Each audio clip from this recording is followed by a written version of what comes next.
আসসালামু আলাইকুম ওয়া রাহমাতুল্লাহি ওয়া বারাকাতুহু।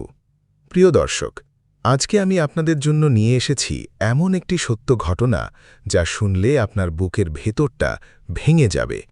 একজন গরিব মানুষকে সবাই অপমান করত, তাকে কেউ মানুষ মনে করত না, কিন্তু আল্লাহ তাকে এমনভাবে সম্মান দিলেন যা দেখে তার অপমানকারীরাও লজ্জায় মাথা নত করল। তো চলুন শুরু করি। প্রিয় দর্শক, আল্লাহ তাআলা বলেন, নিশ্চয়ই আল্লাহর কাছে সবচেয়ে সম্মানিত সেই ব্যক্তি যে সবচেয়ে বেশি তাকওয়াবান। সূরা হুজুরাত আয়াত ১৩। দুনিয়ার মানুষ সম্মান দেয় টাকা দেখে, পোশাক দেখে, ক্ষমতা দেখে, কিন্তু আল্লাহ সম্মান দেন অন্তর দেখে। আজকের এই মানুষটির গল্পই তার প্রমাণ। প্রিয় দর্শক, ইউসুফ গ্রামের সবচেয়ে গরিব মানুষ। ছেঁড়া কাপড়, পুরনো জুতা, দিনমজুরি করে কোনোমতে সংসার চালান। গ্রামের ধনী মানুষেরা তাকে দেখলে মুখ ঘুরিয়ে নেয়।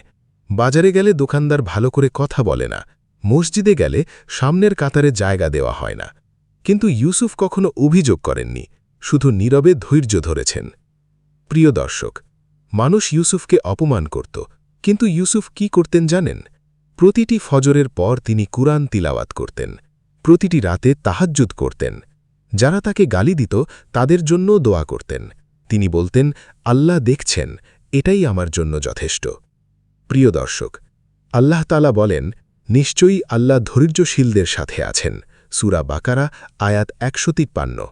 আর রাসূল সাল্লাল্লাহু আলাইহি ওয়াসাল্লাম বলেছেন, যে ব্যক্তি অপমান সহ্য করে এবং আল্লাহর কাছে বিচার ছেড়ে দেয়, আল্লাহ তার মর্যাদা বাড়িয়ে দেন।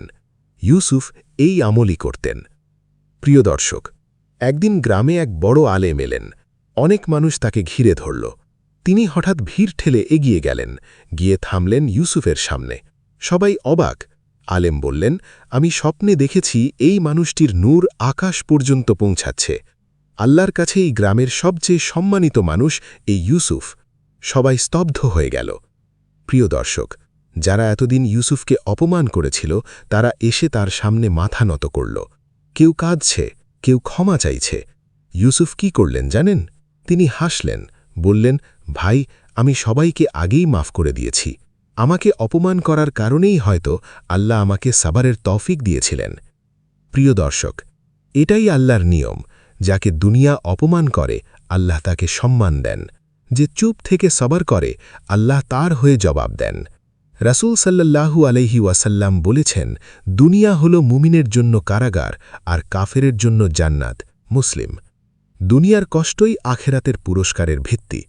প্রিয় দর্শক, হয়তো আপনার জীবনেও এমন সময় এসেছে যখন কেউ আপনাকে অপমান করেছে। মনে রাখবেন, আল্লাহ দেখছেন। আপনি যদি সবর করেন, আল্লাহ আপনার হয়ে জবাব দেবেন। আপনাকে এমনভাবে সম্মান দেবেন যা আপনি কল্পনাও করেননি। শুধু আল্লাহর উপর ভরসা রাখুন। প্রিয় দর্শক, যদি এই গল্পটি আপনার হৃদয় স্পর্শ করে থাকে তাহলে এখনই সাবস্ক্রাইব করুন। এই ভিডিওটি আপনার প্রিয়জনদের সাথে শেয়ার করুন। কমেন্টে লিখুন সুবহানাল্লাহ যদি আপনি বিশ্বাস করেন আল্লাহই সবচেয়ে বড় সম্মানদাতা। আর যদি আপনি কখনো অপমানিত হয়েছেন, কমেন্টে লিখুন, আল্লাহ আমার যথেষ্ট। জাযাকাল্লাহু খায়রান। আসসালামু আলাইকুম ওয়া রাহমাতুল্লাহি ওয়া বারাকাতুহু।